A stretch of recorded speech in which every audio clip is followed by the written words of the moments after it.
You will end up like the other." The voice was soft. That was the most terrifying part.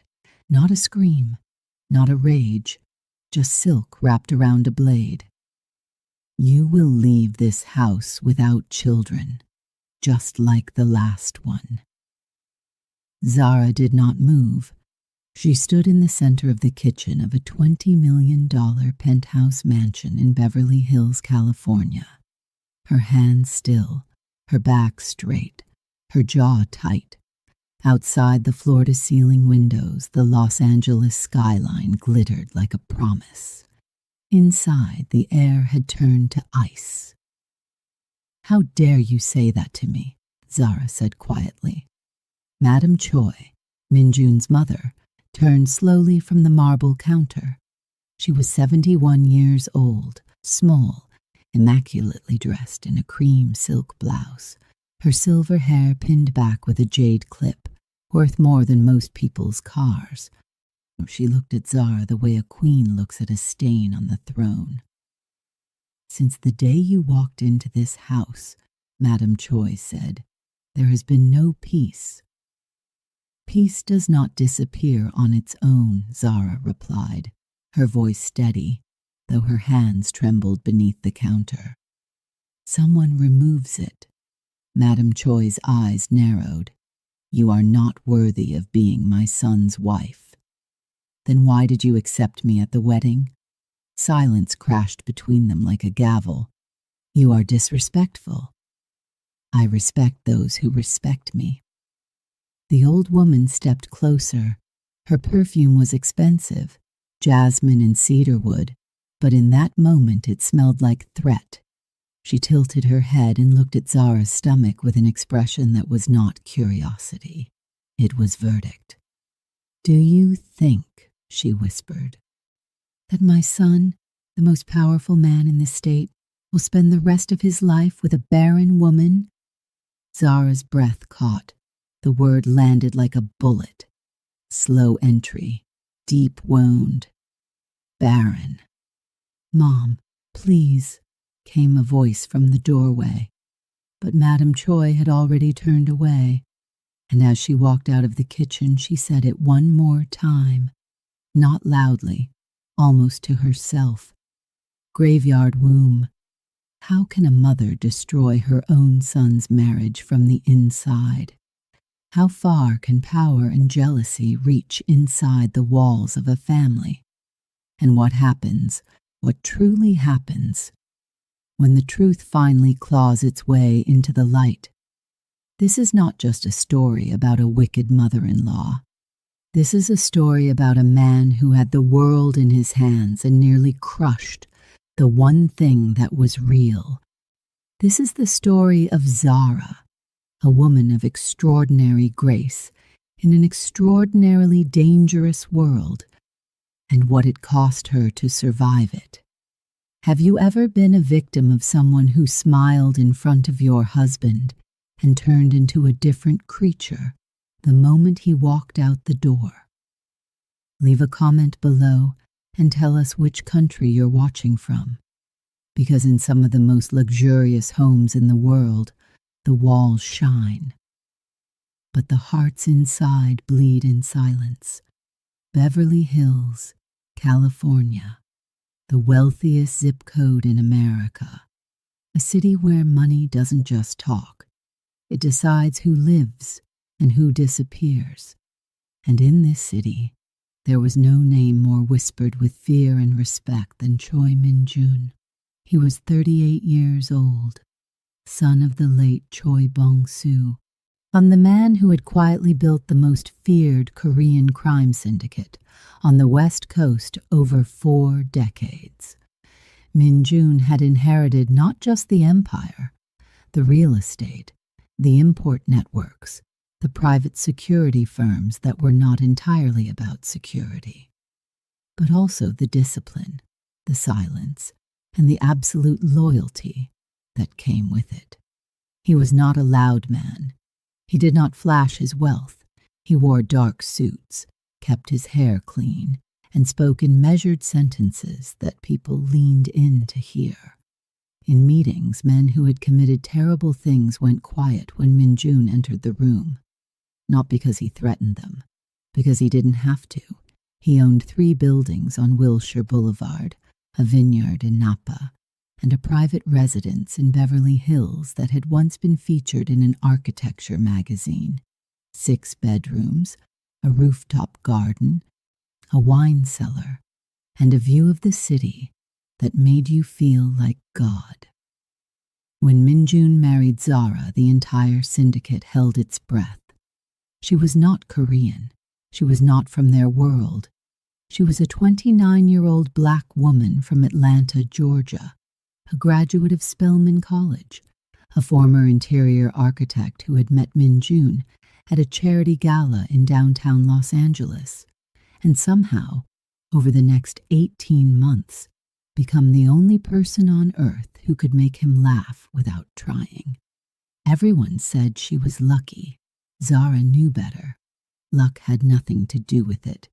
She had loved this man, carefully, completely, with her eyes open, and she had accepted that loving him meant accepting the weight that came with his name.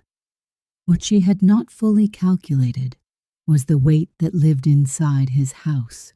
A Madame Choi had moved into the Beverly Hills residence 6 months after the wedding. The official reason: she was aging, and Minjun was her only son, and it would be inappropriate for her to be alone.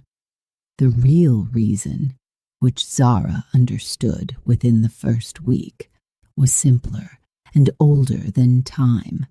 Madame Choi did not want to lose her son, not to age, not to distance, and certainly not to a woman she had never chosen. At first, she observed. She sat in the living room with her tea and watched Zara move through the house. She watched how Zara arranged the flowers. Wrong, she noted quietly. She watched how Zara greeted the house staff. Too familiar, she noted quietly. She watched how Zara touched Minjun's arm when she spoke to him, how Minjun's face changed when Zara walked into a room. That last one she noted loudly, inside herself, how where the jealousy lived. Then came the criticisms, small at first, a raised eyebrow at the dinner table, a comment about the thread count of the guest towels, a quietly devastating remark about the temperature of the soup. Zara absorbed them all. She was not naive. She had grown up with a grandmother who could wound with kindness. But she was patient. She believed that love, applied consistently, could soften the hardest stone. She did not yet understand that some stones do not want to be softened. Every morning Zara was up before the sun. This was not a performance. This was who she was. She believed a home should feel like a home, warm, ordered, alive. She would move through the kitchen before the staff arrived, preparing the specific Korean breakfast that Madame Choi preferred: soft rice porridge, braised tofu, pickled radish, and a small cup of barley tea at exactly the temperature the old woman liked. She learned all of this in the first month. She learned it without being asked, because she wanted to. It was never enough. One morning at the breakfast table, Madame Choi picked up her spoon, tasted the porridge, and set the spoon down against the bowl with a sound that was somehow louder than anything else in the room. "Too thin," she said. Not to Zara, to the table. "I'll adjust it tomorrow, Mom," Zara said gently. Madame Choi said nothing. She simply pushed the bowl 2 inches away from her, as if it had offended her personally. Minjun, reading documents beside his coffee, glanced up briefly, said nothing, and looked back down. That small silence, that absence of defense, settled into Zara's chest like a stone. She did not let it show. She excused herself, went to the kitchen, and stood at the sink for 30 seconds with her eyes closed. Then she went back out and refilled the tea.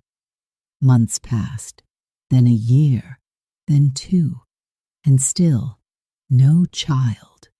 In the world Min Jun moved through, children were not just family, they were legacy. They were proof of continuation. In Korean crime culture, a son was a successor, a daughter was a gift.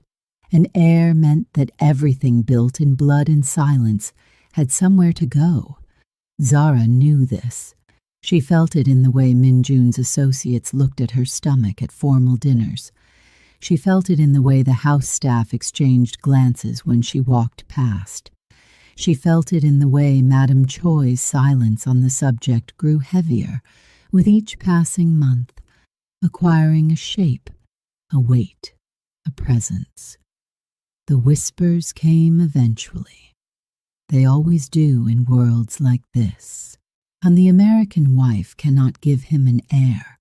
He should have married within the community. The old Don would never have allowed this match. Zara did not know all of what was being said, but she felt the shape of it. You always feel the shape of what is being said about you, even when you cannot hear the words. And then Madame Choi stopped being subtle. It was a Tuesday afternoon. Min Jun had left for a meeting in Century City that would keep him until evening. The house was quiet in the particular way that Beverly Hills houses go quiet. The staff moving softly, the air conditioning humming, the city outside performing its endless gilded business. Madame Choi found Zara in the sunroom, working on a design project on her laptop. She had quietly returned to freelance architecture work, needing something of her own to hold on to. And the old woman sat down across from her without being invited. She set her teacup down on the glass table and looked at Zara the way a surgeon looks at a scan. 2 years, she said. Zara looked up. 2 years in this house, Madame Choi continued, and still nothing, an empty belly. Zara held the old woman's gaze. Children come in God's time, Mom. Madame Choi's lips thinned into a line that was almost a smile. Then God has forgotten you. The words entered Zara the way cold water enters a wound. Sharp, deep, spreading. She did not respond. She had learned that responding gave the old woman ammunition. She simply looked at her screen and continued working, her jaw tight, her breathing controlled. Madame Choi sat for another moment watching her, as if hoping for a reaction. Then she stood, picked up her teacup, and walked away. Zara waited until her footsteps disappeared down the hallway. Then she closed her laptop, walked to the bedroom, and sat on the edge of the bed for a long time. She didn't cry immediately. She just sat, and then, quietly, so that no one in the house would hear, she let herself fall apart for exactly 12 minutes. Then she washed her face, fixed her hair, and went back out. In the evenings, Min Jun came home to his mother first. This was not a formal arrangement. It was simply what happened. Madame Choi would be positioned in the living room, sitting perfectly upright in her chair, her hands folded, her face arranged in an expression of patient suffering. And Min Jun, trained from boyhood to honor his mother above all things, would stop there before going anywhere else in the house. One evening, after a particularly long day, he came home to find his mother's eyes rimmed with something that looked like hurt. "What's wrong?" he asked immediately, sitting across from her. She shook her head slowly. "I don't want to trouble you." "Mom." A pause. Then, in a voice carefully calibrated to sound reluctant, "Your wife does not respect me, Jun. Some days I go the entire day without eating, waiting for you to come home. Because the way she speaks to me in this house. Minjun's face shifted. She doesn't feed you. I don't want to cause problems. Mom, tell me. She looked at her hands. I am an old woman. I ask for very little. But she makes me feel like a stranger in my own son's home. Minjun said nothing, but something in his eyes changed. The way a sky changes before a storm. Not loud, just different. And that evening when he went to find Zara, and his voice had a new edge, not cruel, just removed, as if he had taken one step back from her without realizing it. Zara felt it immediately. She felt it the way you feel a room change temperature. She did not know yet what had been said, but she felt its shape in the air between them. Days became weeks. The warmth that had always been the private language between Zara and Minjun began to cool at the edges. He was not unkind. Minjun was never unkind. It was not in his nature, but he was present less. He worked longer hours. When he came home, he was absorbed in his phone, in his documents, in his mother's quiet performances of suffering. One evening, he looked across the dinner table at Zara and asked, not warmly, not angrily, but with a flatness that was somehow worse than both. Why do you disrespect my mother? Zara set down her fork. I would never disrespect her, she said. I have only ever shown her respect. Minjun held her gaze. She has no reason to lie. 4 words. She has no reason to lie. And in those 4 words, Zara heard something break. Not loudly, not dramatically, but the way a hairline fracture sounds. Small, final. So you believe, she said carefully, that I am capable of mistreating your mother? Minjun didn't answer immediately. That was its own answer. Zara looked at him for a long moment. This man she had chosen. This man who could silence a room of dangerous men with one look. This man who had once sat with her on a rooftop in Malibu and told her she was the only peace he had ever known. And she felt the distance between them, like a physical thing. I see, she said. She picked her fork back up. She finished her dinner. She excused herself, and that night, alone in the bathroom with the shower running so no one would hear her, she spoke to God. Lord, if I am meant to leave to find peace, show me the way. The arguments came after that. Slowly at first, then with the terrible momentum of things that have been accumulating in silence for too long. Minjun accused without intending to. Zara defended without being heard. Every absence he took on business became an opportunity. Every closed door was an invitation for Madame Choi to step through and deliver another verdict. Do you think, the old woman said one morning, finding Zara alone in the kitchen, that a man like my son, who could have any woman in California, will stay with a useless woman? Zara was quiet. He needs an heir, not a decoration. Zara turned to face her.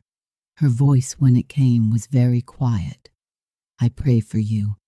I want you to know that, every night. Madame Choi looked at her with an expression that was not contempt exactly. It was something colder, dismissal.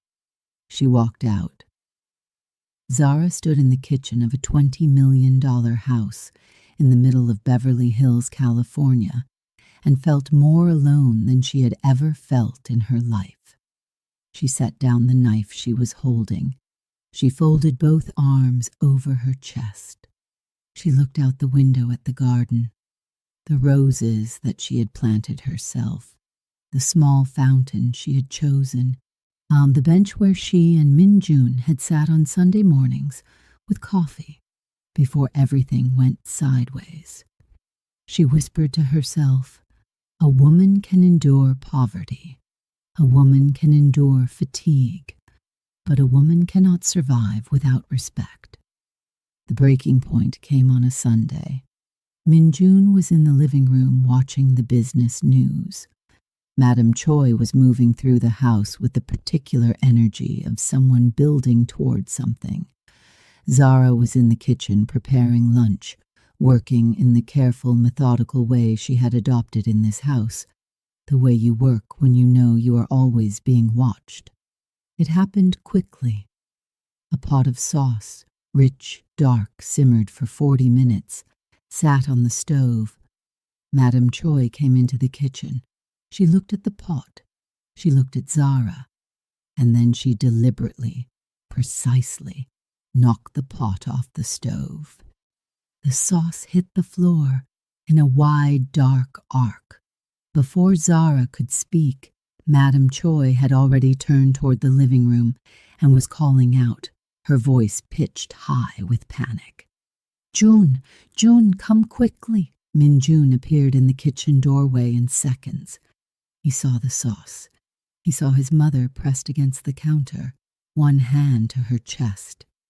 She tried to. Madame Choi's voice dropped with practiced distress. She lost her temper. "I did nothing," Zara said.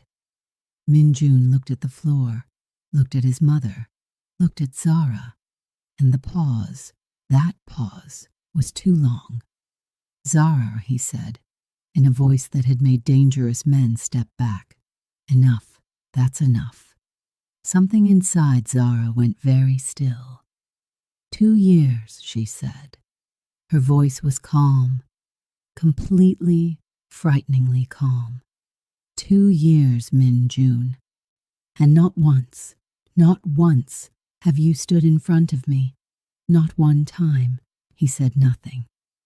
A husband's job, the most basic job, is to protect his wife. You have never done that, not once in this house. The words landed. She saw them land. She saw something move behind his eyes. Not anger, but the complicated, defensive shame of a man who knows he is being told the truth. But he said nothing. He turned and walked back to the living room. Zara stood in the kitchen with the sauce on the floor and the silence pressing in from every direction. She looked at Madame Choi, who had settled back into the expression of an innocent woman, and Zara understood, completely, finally, without room for doubt. This house would not change, not while she was choosing to remain. That night, she did not cry. She lay on her side of the bed, their bed, in this enormous thing with white linen sheets that she had chosen, and she looked at the ceiling for a long time. Minjun was on his side, facing away from her. The city hummed outside the window. Somewhere below, a car alarm pulsed twice and went quiet. She thought about everything, about the woman she had been when she walked into this house. Open, hopeful, genuinely believing that love was enough to build a bridge across any distance. About the woman she was now, smaller somehow, not in dignity, but in lightness. The laughter had been leaving her slowly, so slowly she hadn't noticed until it was gone. She thought about her mother in Atlanta, who had told her once, "Baby, a man who watches you suffer and does nothing has already made his choice. You just haven't accepted it yet." She thought about the baby she had been praying for, and the one she had not yet told Minjun about. She pressed one hand flat against her stomach in the darkness. Quiet, warm. She closed her eyes. "Lord," she whispered, "if staying here means losing myself, then give me the strength to go." She made her decision before sunrise. She did not make it in anger. Anger was too unstable, too loud. She made it in the deep, quiet place where a woman arrives, when she has exhausted every other option, and what remains is simply clarity. She rose before the house woke. She went to the walk-in closet and took a single carry-on bag. Practical, black. She packed precisely. Not with grief, with purpose. The essentials, the documents, the small wooden cross her grandmother had given her, a photograph. She did not take the jewelry. She did not take the designer things. She went to the bedside table on her side. She opened the small drawer and took out the ring, her engagement ring, 2 carats, Korean gold, chosen by Min Jun himself on a trip to Seoul. She held it for a moment in her palm, felt its weight, felt everything it had meant. Then she set it gently on the surface of the bedside table. Min Jun did not stir. She picked up her bag. She walked to the bedroom door. She looked back once at the shape of him under the white sheets, at the city burning gold outside the window, at the life she had tried so hard to build in this place. Then she walked out. Downstairs, the house was still and gray in the early morning light. She walked through the living room. She walked past the kitchen. She did not look at the garden. In the hallway near the front door, she stopped. Madame Choi was sitting in the armchair by the window. She was already awake, or perhaps she had never slept. She was dressed, her hands folded in her lap, her jade clip in her silver hair. She watched Zara cross the room with the carry-on bag. Her expression did not change, but her eyes, just for a moment, flickered with something that was almost triumph. Zara looked at her, directly, without malice, without performance, just looked at her, long enough for the old woman to understand that she was being seen, truly seen. Then Zara opened the front door and walked into the California morning. The door closed behind her. In the living room of the most expensive house in Beverly Hills, Madame Choi sat in her armchair, and she smiled. She had finally gotten what she wanted.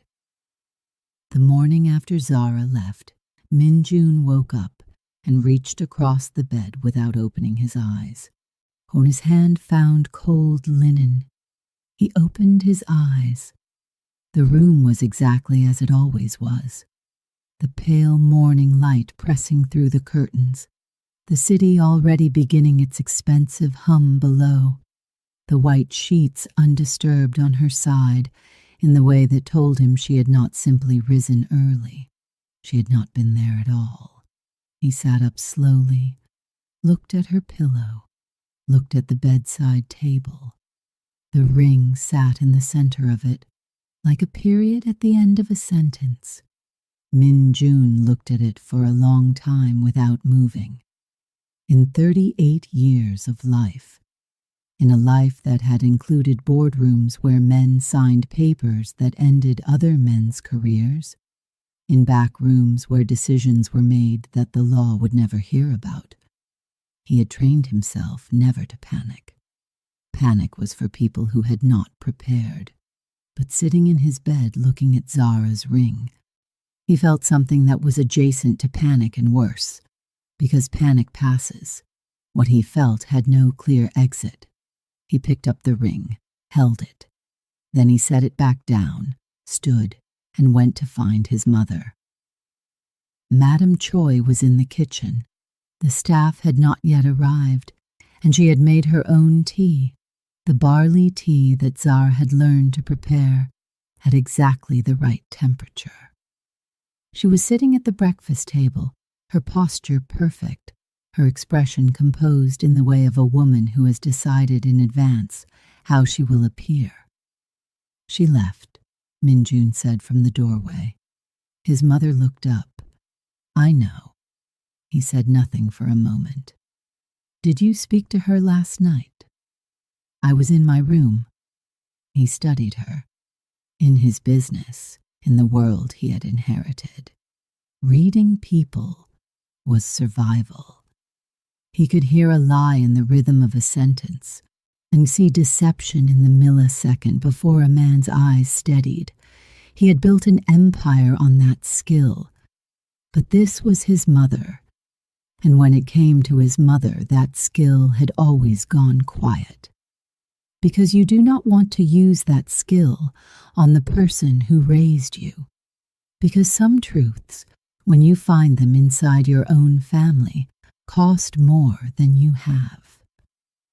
"She will come back," Madame Choi said gently, lifting her tea. "Women like that always do." Min Jun looked at his mother for 3 seconds longer than was comfortable. Then he went back upstairs. He called Zara's phone. It rang 4 times and went to voicemail. Her voice on the recording was professional, warm, the voice of the woman who used to hum while she watered the garden roses at 7 in the morning. He did not leave a message.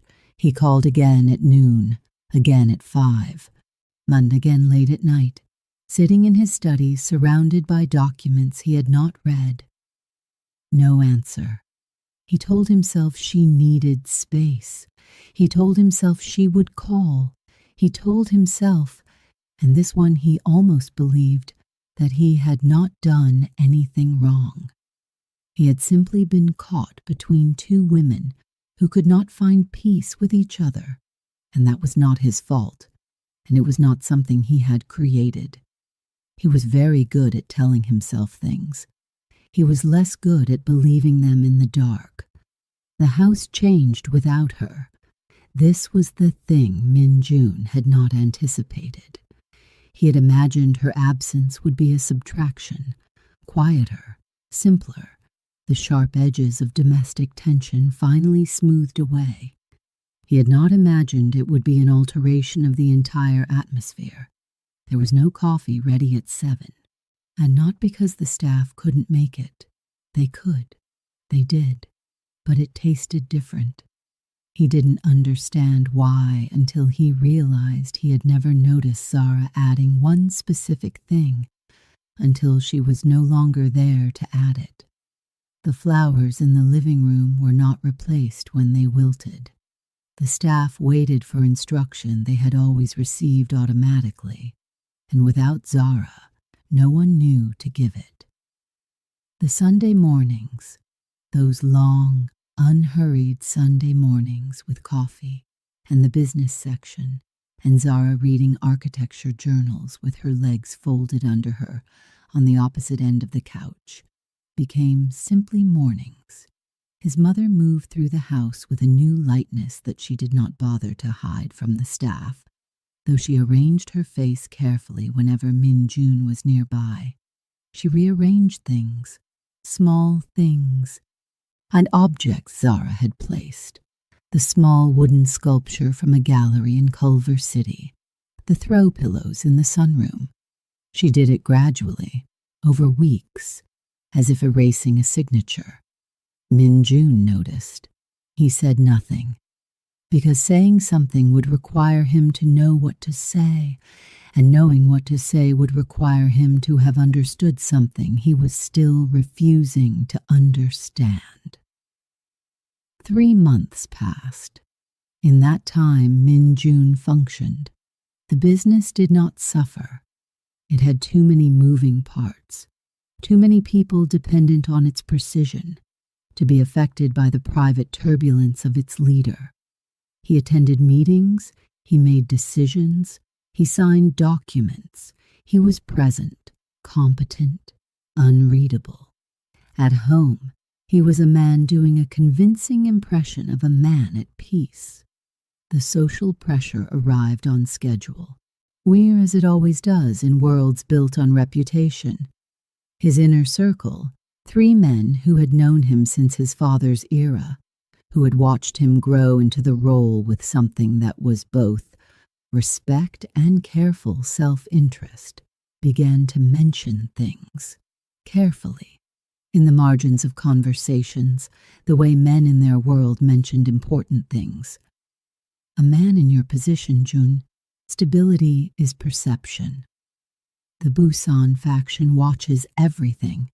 An empty household reads as weakness. Your father had your mother beside him at every public function, every single one. His mother was more direct, because she had earned that right in her own estimation. One evening over dinner, just the two of them, which was every dinner now, she set down her chopsticks and looked at him. You need a proper wife, Jun, a strong woman. Someone who understands this life, someone who can give you an heir before it becomes a conversation the whole organization is having. Min Jun looked at his plate. I am still married. A wife who leaves is not a wife. She made her choice. He looked up. Something moved in his eyes. She left, his mother said simply, because she was not built for this life. The sentence closed like a door. Min Jun did not open it again, not that night, but he sat with it. He sat with it in his study after dinner, in the silence that Zara's absence had made loud. He sat with it and turned it over and examined it, and tried to find the place where it rang false, and kept almost finding that place, and then stepping back from it, because stepping all the way up to that edge meant looking down at something he wasn't ready to see. 4 months after Zara walked out of the house in Beverly Hills, Min Jun met Soo Yeon.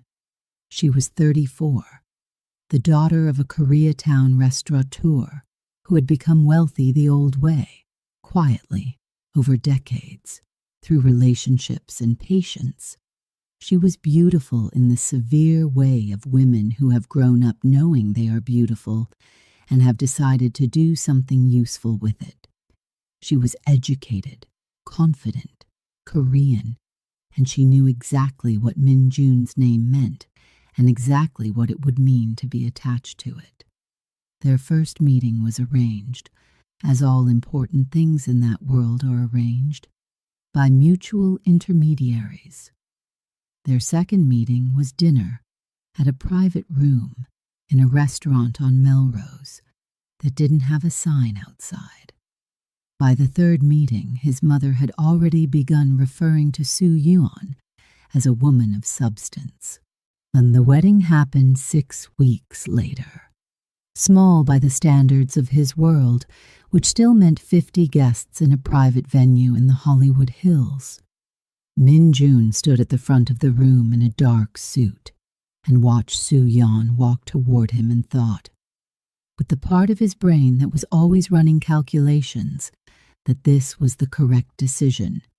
He did not let himself think about the weight of a ring on a bedside table.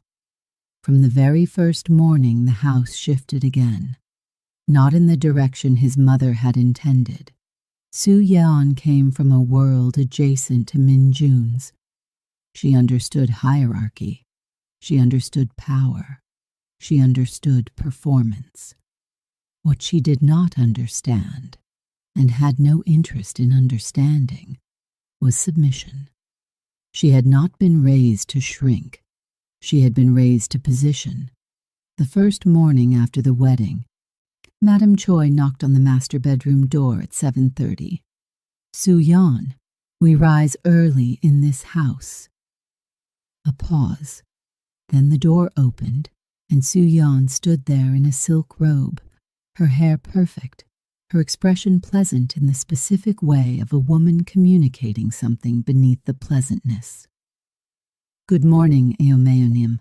I rise when Min Jun rises. There's no need to come to our door. Madame Choi blinked. I know what you were doing. Still pleasant, still smiling. Breakfast will be ready at 8:30. The door closed. In the hallway, Madame Choi stood very still. It did not improve. In the kitchen later that morning, Madame Choi tried a different approach. Make my breakfast first. I'm hungry. Soo Yeon did not look up from what she was doing. I'm preparing for everyone at the same time. It'll be ready when it's ready. In this house I am, in this house, Soo-yeon said, turning now, still smiling. You are Min-jun's mother. I am Min-jun's wife. Those are two different roles. I respect yours. You'll need to respect mine. The kitchen went quiet. The staff became very interested in their tasks. Madame Choi turned and walked out. That afternoon she went to Min-jun's study and began what she had always begun, the careful construction of grievance. She sat. She composed her face. She let a silence build. Min-jun looked up from his desk, and before she could speak, he said, quietly, without inflection, "Don't." She stopped. "Whatever you came to tell me about Soo-yeon," he said, "don't." It was the first time in Madame Choi's memory that her son had said that word to her before she had even spoken. She opened her mouth. "Don't," he said again. She left, and in the quiet that followed, Min-jun sat at his desk and felt the shape of something he had been avoiding for months. It came not as revelation, but as accumulation. The way water finds a crack and follows it, patient, inevitable. He thought about Soo-yeon standing in the doorway that morning, her tone, the edge in it, the way she had communicated a boundary without a single raised syllable. He had not felt the need to investigate. He had not felt the need to question her account. He had simply accepted that she was managing a difficult situation and moved on. And then, without deciding to, he thought about Zara. How many times had he come home to his mother's carefully constructed suffering, and never once, not once, walked down the hall to ask Zara for her account? How many times had he heard your wife disrespects me and treated it as fact instead of allegation? The thought arrived fully formed, and he could not put it back. He had given his mother the verdict before he ran the trial. He closed the file he was pretending to read. He sat in his very expensive chair, in his very powerful office, and felt, for the first time in a long time, like a man who had gotten something profoundly, irreversibly wrong. 5 months after the wedding to Soo-yeon, something else happened. It was a Tuesday evening, unremarkable in every external sense. Min-jun was in the living room. His mother was in her room. Soo-yeon was at dinner with her own family. She maintained a life outside these walls with a purposefulness that Min-jun now recognized as wisdom. His phone rang, and the name on the screen was Kim Dae-won, an old friend, one of the few people outside the organization that Min-jun still spoke to freely.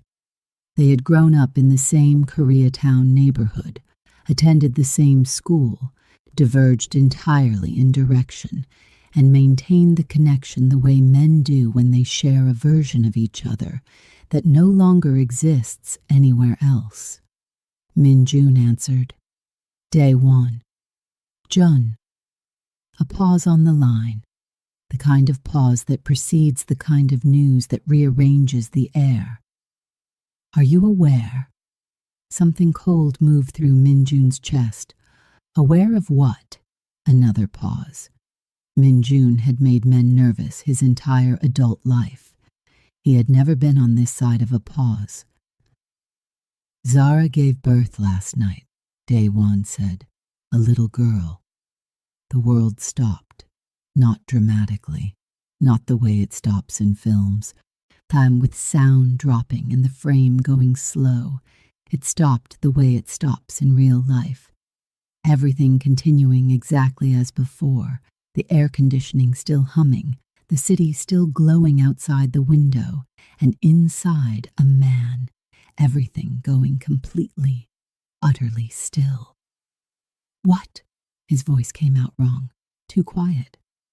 "Last night, Cedars Sinai. Everyone is saying she's healthy. beautiful. A beat. Jun, they're saying she already looks like you. The phone stayed at his ear, but Minjun had stopped hearing. His mind was already moving backward through time, counting months, weeks, the last nights he and Zara had shared before everything collapsed. The last morning she had been in their bed. Before the morning, she was not. The calculation was simple. The calculation was brutal. The child was his. Zara had been carrying his child when she left this house. She had been carrying his child when he failed to defend her, when he chose his mother's word over his wife's truth, when he watched her cross the living room with a single carry-on bag and let her walk out the front door. He lowered the phone slowly. His eyes moved across the living room, the room Zara had furnished, the room she had made warm, the room his mother had moved through like a quiet siege. And he saw it all differently in that moment, every object, every surface, every carefully rearranged piece of a life Zara had tried to build inside these walls. My daughter, he said, to no one, to himself, to the room. He said it again, feeling the full weight of it, the word daughter and everything it contained. The months she had grown in the dark, unknowing. And while he had been sitting in this house believing his mother's performances over his wife's silence, he stood. He walked to his mother's room and opened the door without knocking, which he had never done in his life. Madame Choi looked up from her chair, startled. She had a child, Minjun said. The color moved in his mother's face, a complex rearrangement. A child? My daughter. He held her gaze and he did not perform anything. There was no anger in his face, no dramatics, just the flat, terrible weight of a man who has just understood what he is responsible for. She was not the problem. The sentence sat between them, and Madame Choi, who had outmaneuvered every situation in this house for 2 years, who had bent the atmosphere of a $20 million home to her will, who had positioned and performed and whispered and won, had no response. Because there was no position to take, no performance adequate to this moment, no whisper that could reach across what the word daughter had just revealed. She sat down slowly, as if her body had decided before her mind did. Her face lost something. The architecture of her certainty shifted in a way Minjun had never seen in 71 years of watching this face. I may have been, she started. Don't, he said, not harshly. But finally, not tonight. He turned and walked out. He called Daewon back. Which hospital? Cedars-Sinai. Jun, thank you. He hung up. He stood in the hallway of his house and looked at the front door. The same door Zara had walked through 7 months ago with a single bag and her dignity intact. And he made the only decision that felt, in this moment, like it had any weight at all. He was going to her, not to negotiate, not to offer a transaction, not as a boss or a husband or a man who had power over anything in this world, just to go to her, to show up, to be, for the first time since they had lived in this house together, present. He knocked on his mother's door. We are going to the hospital, he said through it, a long silence. Now? She asked. Now. Another silence, then the sound of a chair moving, of a woman standing, of a door about to open. They drove to Cedars-Sinai in Minjun's car. He drove himself, no driver tonight. Poni's mother sat in the passenger seat with her hands folded in her lap and her jade clip in her silver hair and her eyes on the road ahead. The radio stayed off. Neither of them spoke. The city moved past the windows, Beverly Hills giving way to West Hollywood, the lights of Sunset Boulevard, the hospital rising ahead in the dark. Min-jun drove with both hands on the wheel, and his jaw set, and his mind in a place that was neither the past nor the future, but the exact suspended moment of a man on his way to confront the consequences of who he has been. His mother held her scarf between her fingers. He could see her doing it from the corner of his eye, twisting it, releasing it, twisting it again. He thought about every evening he had come home and gone to her first, every time she had spoken and he had listened without question, every time Zara's eyes had searched his face for something, for backup, for belief, for the basic acknowledgement that she was not alone in this house. And he had looked away. He thought about Zara in the kitchen after the sauce incident, her voice, that terrifyingly calm voice. 2 years, Min-jun, and not once have you stood in front of me.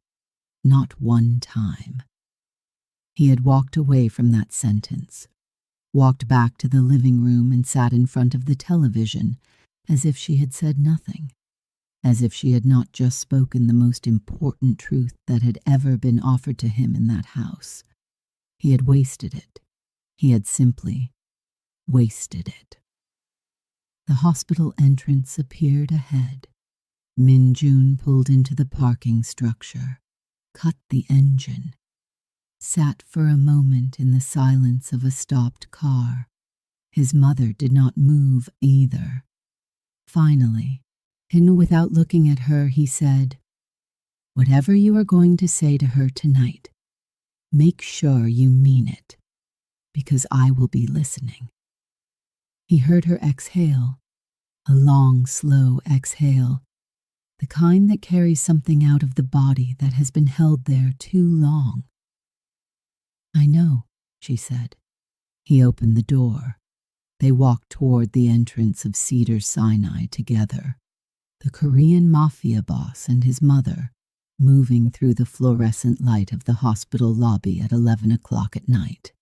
Past the reception desk, toward the elevators, toward the floor where a woman who had survived everything this family had done to her was lying in a hospital bed with their daughter.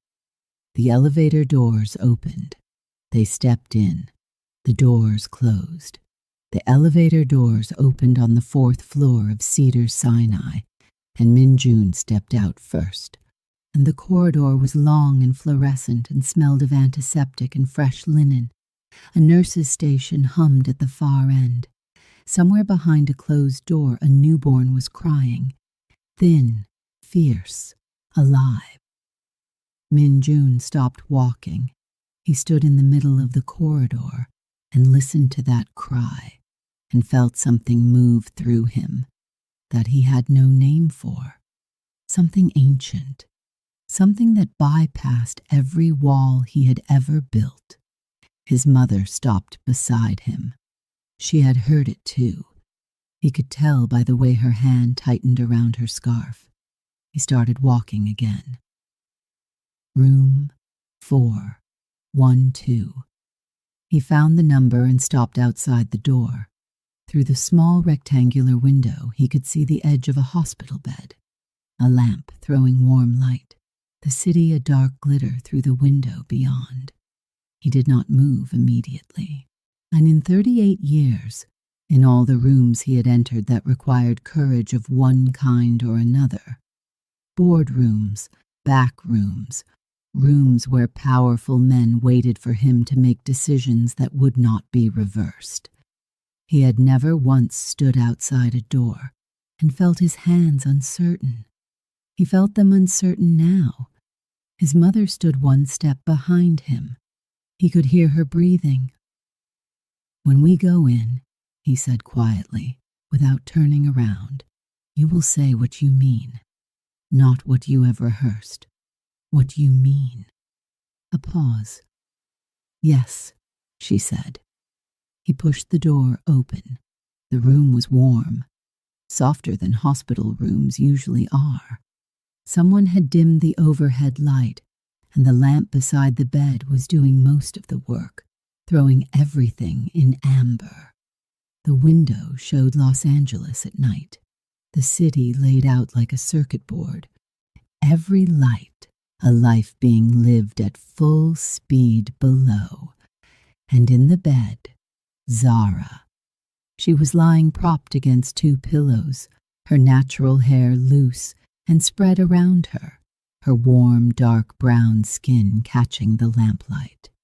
She was wearing a pale hospital gown, and she looked tired in the way of a woman who has crossed something enormous and come out the other side, not broken, not diminished, radiant.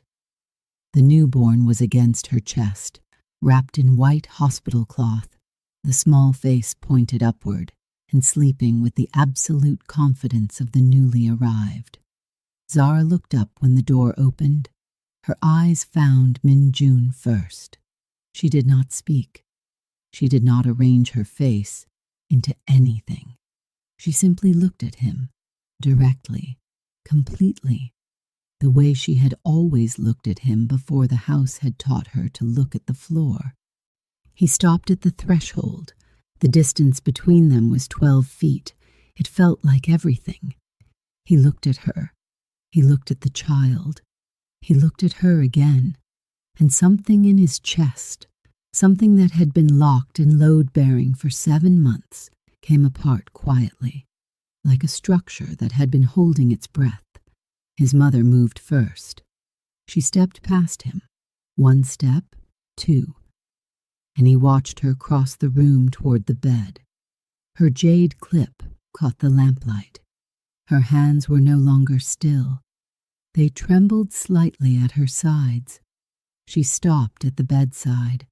Zara was watching her, not with warmth, not with coldness, with attention, the full measured attention of a woman who has learned that she cannot afford to be caught off guard in this family.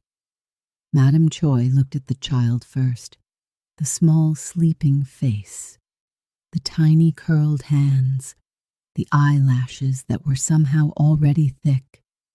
She looked for a long time, and then she looked at Zara, and the woman who had stood in a Beverly Hills kitchen and whispered graveyard womb, the woman who had moved through that house for 2 years like a slow siege, who had positioned and performed and won. That woman was simply not present in this room. What was present was a Korean woman in her early 70s who had done a terrible thing and was now standing in the full light of its consequences. "My daughter," she said. The words came out broken, not performed, broken. The difference was audible to everyone in the room. Zara said nothing. Madame Choi's chin lowered, slowly, a degree at a time, until her head was bowed in front of a woman she had spent 2 years trying to erase. Forgive me." The 2 words fell into the room and did not bounce. They landed and stayed. "I hurt you." Her voice was barely above a whisper. "I humiliated you. I said things to you that no woman should ever say to another woman. I used words like weapons, and I told myself I was protecting my son." She stopped, swallowed. "I was not protecting my son. I was protecting myself, my fear, my unwillingness to share him." The tears came now, running freely, and she did not stop them or perform them. They simply fell. "I destroyed what he had with you, and I called it love for him. It was not love for him. It was fear for myself, Dansa." Zara's eyes moved from the old woman to the child. She looked at her daughter for a long moment, at the small face, the steady breathing, on the life that had been growing in secret while the house in Beverly Hills was waging its quiet war. Then her eyes moved to Minjun, still standing near the door. He had not moved. He was watching everything with dark eyes that were very open, very still. The eyes of a man who has decided that whatever happens in this room, he is going to stay present for all of it. He walked to the bed, not quickly, not dramatically, one foot, then the other, the way you walk towards something you know will cost you. He stood at the foot of the bed and looked at Zara and the child, and he opened his mouth and closed it once. The words were there. He had been building them in the car, in the corridor, in the silence of 7 months. But standing here in the actual presence of what he had failed to protect, they rearranged themselves into something simpler. He did not sit. He went to one knee. On the linoleum floor of Cedar Sinai room 412, in his dark suit, in his 38th year, Min Jun Choi, who had made dangerous men step back with a single look, who had inherited an empire built on the principle that power never bends, went to one knee in front of his wife. Not for the room. There was no room. There was only Zara. "I left you alone," he said, "at the moment when you needed me the most." His voice was steady. He had decided it would be steady. This was not a performance of grief. It was an accounting. Every morning you woke up before the house and gave this family everything you had.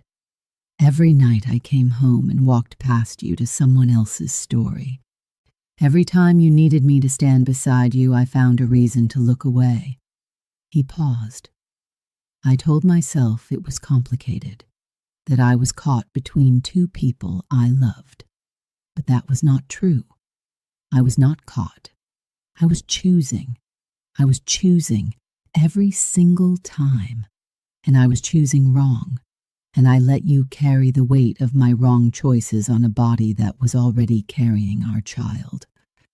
Zara's eyes had not moved from his face. I cannot erase what you endured in that house. I know that. I am not here to erase it. He held her gaze. I am here because you deserve to hear me say that I see it. All of it. The mornings. The words you absorbed. The tears you hid. The prayers you said alone because I was not the husband you prayed with. I see it. His jaw worked once. I failed to be a husband. I failed to protect you. Oh, those are not sentences I am saying to get something. They are sentences I am saying because they are true, and you deserve to have them said out loud, in front of witnesses, with my full name behind them. He looked up at her. Marry me again, not because it is correct, not because of the child, because I want to spend the rest of my life being the man in the room who stands in front of you. Every room, every time. The words settled. Behind him, his mother was weeping without sound. The deep, private weeping of a woman who has finally understood what she owes. Zara looked at him for a long time. She looked at him the way she had looked at him at the beginning, fully, without armor, taking the full measure of what was being offered. And then she looked at her daughter, the small sleeping face, the child who had been with her through all of it, growing quietly and faithfully in the dark, through every insult, every cold dinner, every night she had pressed her hand to her own stomach and whispered, "I will get us out." She had gotten them out. She looked back at Minjun. "I need you to understand something," she said. Her voice was quiet and entirely clear, the voice of a woman who has done her crying and arrived at the other side. I am not the woman who will lower her eyes when someone speaks to me with cruelty. I never was that woman. I was a woman trying to survive inside a system, designed to exhaust me into becoming her. It almost worked. She paused. It didn't. Minju nodded, still on his knee, still listening.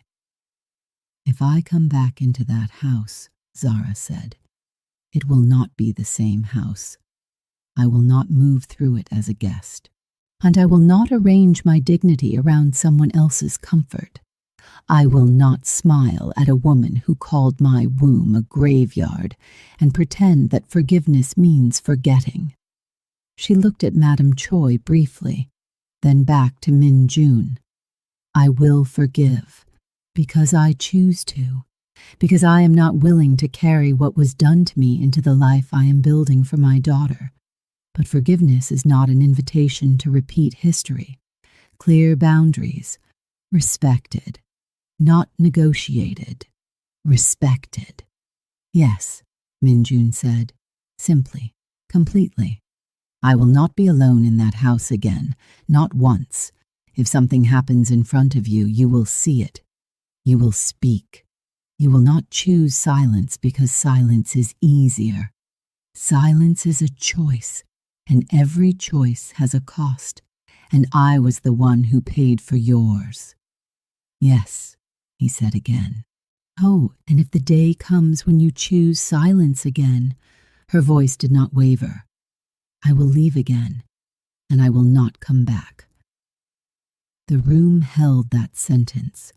Min Jun looked at her, at this woman who had packed a single bag and walked out of $20 million with her dignity and her secret and her unshakable spine, and felt something that was bigger than love, though it contained love, something like reverence.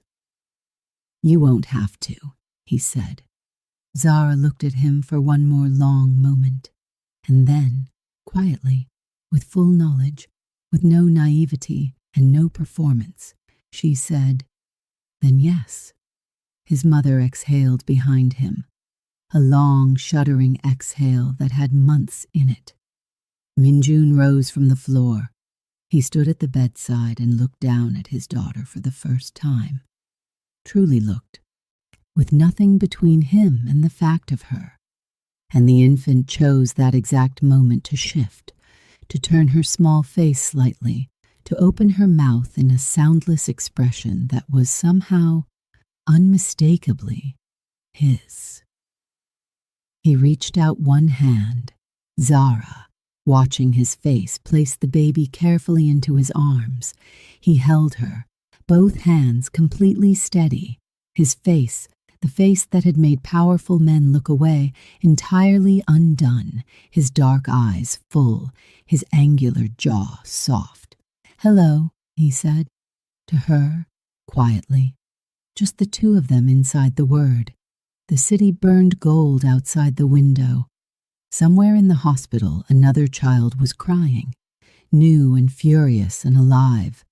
His mother sat in the chair in the corner of the room and held her scarf in her hands and looked at the floor with the expression of a woman doing the slow, private work of becoming someone she could live with.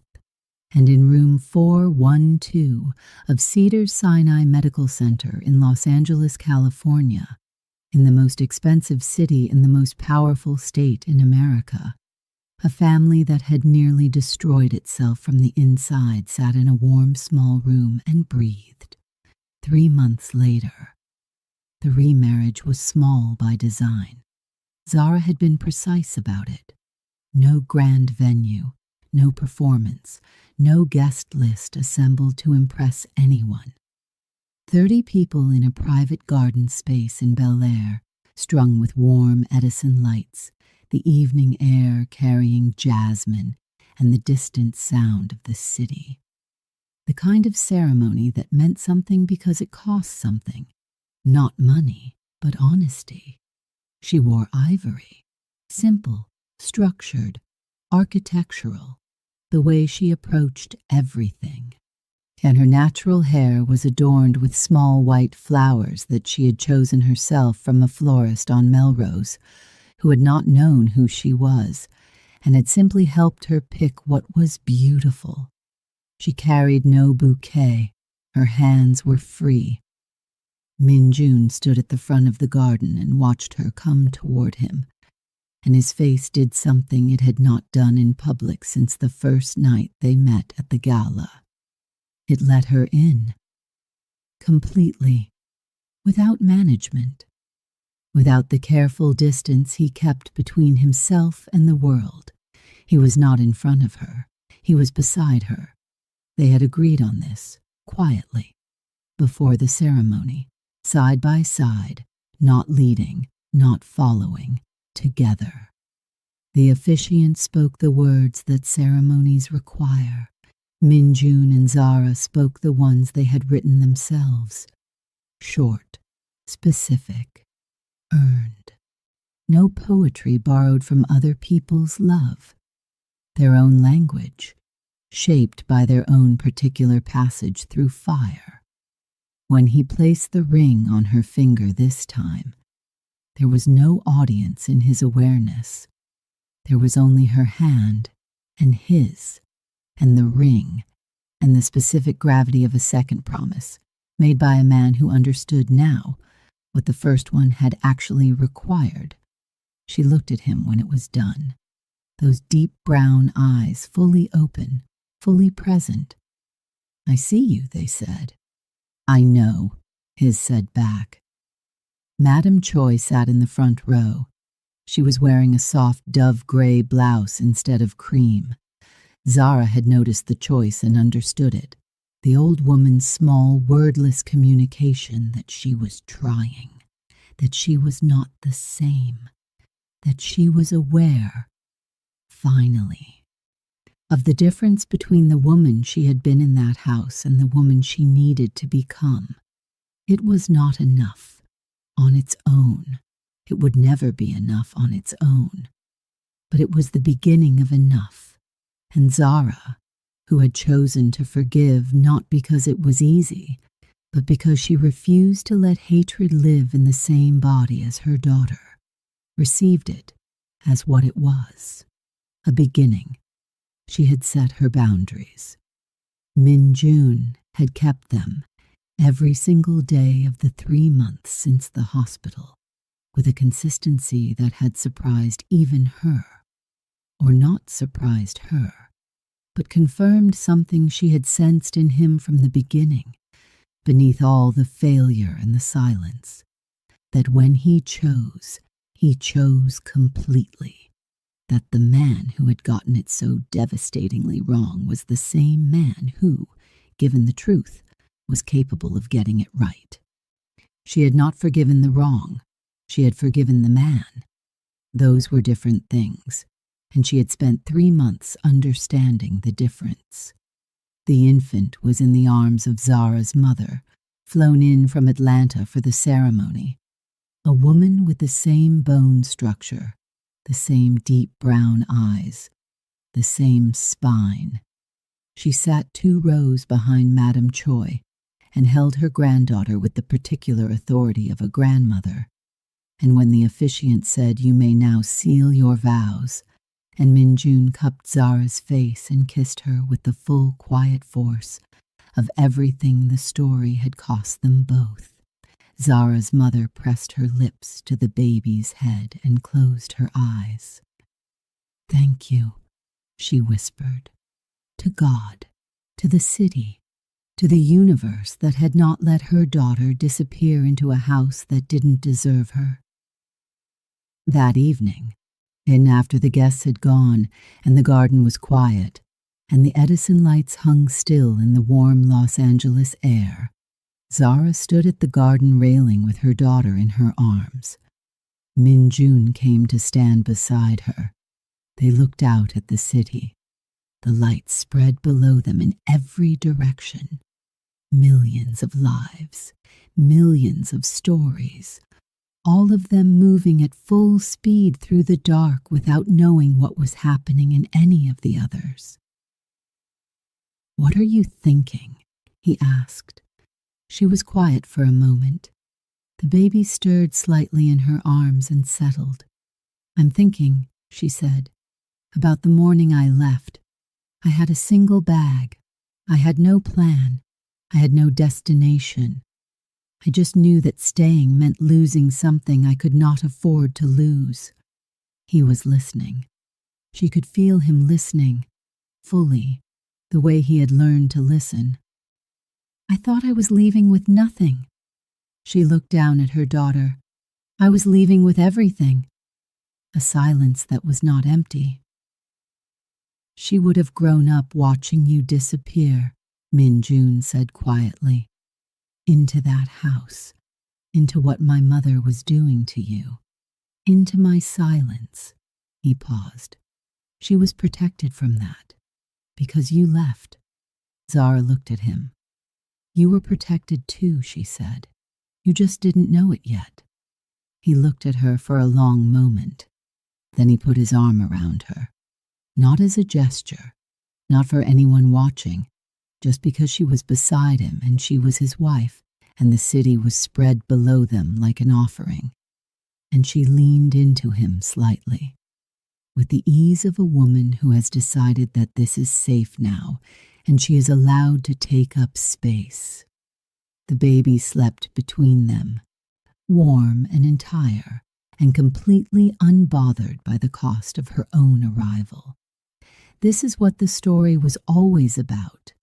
Not the cruelty, not the manipulation, not the power of a name, or the weight of a house, or the way a family can turn inward and devour its own. This story was always about what survives. A woman who packed one bag and walked out of $20 million because she understood, in her body, in her bones, in the quiet clarity of a sleepless night, that dignity is not a luxury, that self-respect is not arrogance, that a woman who leaves a place that refuses to honor her is not running away. She is running toward herself, toward her daughter, toward the version of her life that was waiting on the other side of the door. She had the courage to open. A home is not destroyed in a day, but it can be rebuilt if the right people decide finally to tell the truth. If you have ever been the woman in this story, the one absorbing what should never have been directed at her, the one staying up past midnight wondering if endurance and love are the same thing, hear this: they are not the same thing. Love asks you to stay. Dignity tells you when to go. And the wisest women in the world are the ones who know the difference. This story was for you. Leave your country in the comments. Tell us if you think she was right to go. Tell us if you think he deserved the second chance. And before you leave, remember this: silence can destroy a marriage faster than any argument. A husband who watches his wife suffer and says nothing has already made his choice. And a woman who walks out with nothing but her dignity, walks out with the most powerful thing in the room: